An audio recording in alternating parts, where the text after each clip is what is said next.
Israel आणि Iran यांच्यात युद्ध भडकलंय। गेल्या 4 दिवसांपासून एकमेकांवर तुफान बॉम्ब आणि ड्रोन हल्ले सुरू आहेत। मिसाईल डागले जात आहेत। दोन्ही देशांमधील अनेक शहरांवर हल्ले होत आहेत।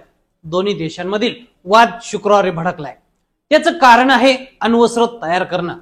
इराण अण्वस्त्र सज्ज होण्याच्या उंबरठ्यावर असल्याचं कारण देत इस्रायलनं इराणच्या न्यूक्लिअर साइट्सवर मारा केलाय। इस्रायलनं या मिशनला ऑपरेशन रायझिंग लाईन असं नाव दिलंय। त्याला इराणनं लगेच जोरदार प्रत्युत्तर देत ऑपरेशन ट्रू प्रॉमिस नावाची मोहीम सुरू केली। या मोहिमेत इराणनं इस्रायलच्या दिशेनं 150 पेक्षा जास्त बॅलिस्टिक मिसाईल आणि ड्रोन डागले, तर इस्रायलचे सुरक्षा कवच असलेले आयर्न डोम ही सुरक्षा यंत्रणाही इराणच्या मिसाईलनं भेदल्याचं बोललं जात आहे। इराणनं इस्रायलवर 2500 मिसाईलनं हल्ले केले। त्यात काहीच हल्ले यशस्वी झाले। क्षेपणास्त्र तेल अवीव मध्ये पडले। त्यात इस्रायलचे पंतप्रधान बेंजामिन नेतान्याहू यांच्या आलिशान व्हिलावर इराणचं मिसाईल पडलं। नेतान्याहू यांचं घरही आयर्न डोमच्या सुरक्षा कवच मध्ये होतं। सुरक्षा कवच असलेली आयर्न डोम यंत्रणाच भेदल्याने ही यंत्रणा चर्चेत आली आहे। पण ही आयर्न डोम यंत्रणा आहे तरी काय? ही यंत्रणा कशी काम करते सविस्तर पाहूयात या व्हिडिओमधून। आयर्न डोम यंत्रणा काम कशी करते पाहूया। इस्रायलचं सुरक्षा कवच आयर्न डोम शत्रू राष्ट्राकडून येणाऱ्या सर्व मिसाईल नष्ट करते। Detection, tracking radar, control centre, missile firing unit असं आयर्न डोमचं कार्य आहे। डिटेक्शन आणि ट्रॅकिंग रडार कसं काम करतं पाहूया। शत्रू राष्ट्राकडून इस्रायलकडे येणाऱ्या मिसाईलचे ट्रॅकिंग आयर्न डोम करतं।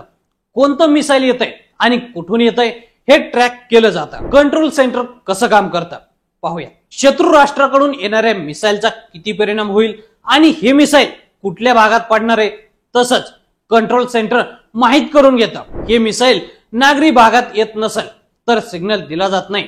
जर क्षेपणास्त्र हे लोकवस्तीत पडणार असेल तर कंट्रोल सेंटर पुढे तसा सिग्नल पाठवतं। क्षेपणास्त्र फायरिंग युनिटचं काम काय पाहूया। कंट्रोल सेंटर कडून मिसाईल येत असल्याचे सिग्नल येताच मिसाईल फायरिंग युनिट ऍक्टिव्ह होतं।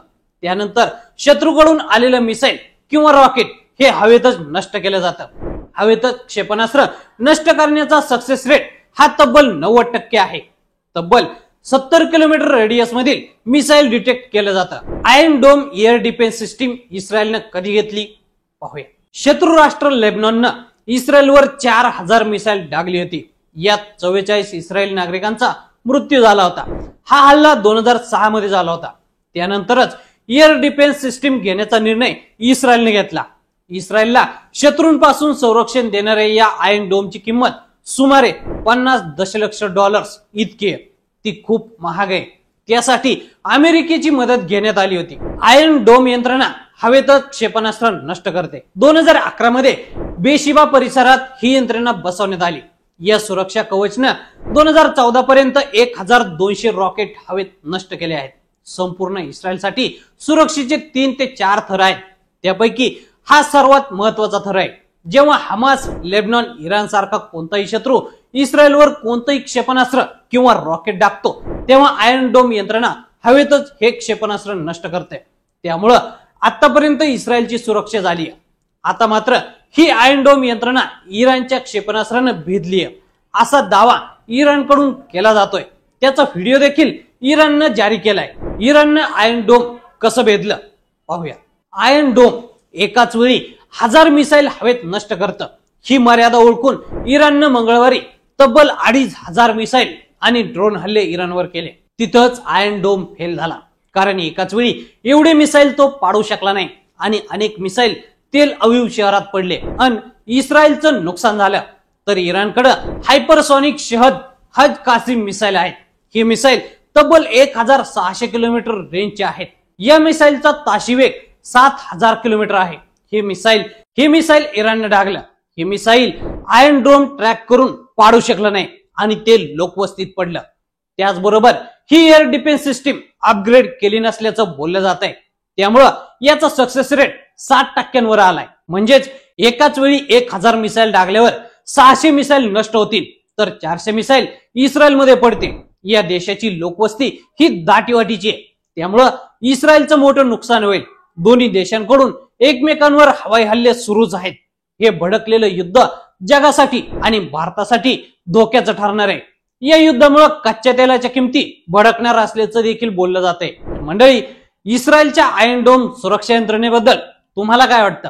आम्हाला कमेंट करून नक्की सांगा आणि असेच नवनवीन माहितीपूर्ण व्हिडिओ पाहण्यासाठी लेट्स अप मराठी फॉलो करा. सोशल मीडियाच्या भाऊ गर्दीत विश्वासार्हतेने चकाकणारे नाव म्हणजे लेट्स अप मराठी. सगळ्यांना, सगळ्या नागरिकांना ती स्पीच, ती लेट्स अप वरील मुलाखती म्हणजे विचारांचा खजिना. त्यानंतरच्या निवडणुकीमध्ये मला सोडून गेले. बातम्या केवळ वस्तुस्थिती सांगणाऱ्या, न प्रोपोगंडा, फक्त जनतेचा अजेंडा.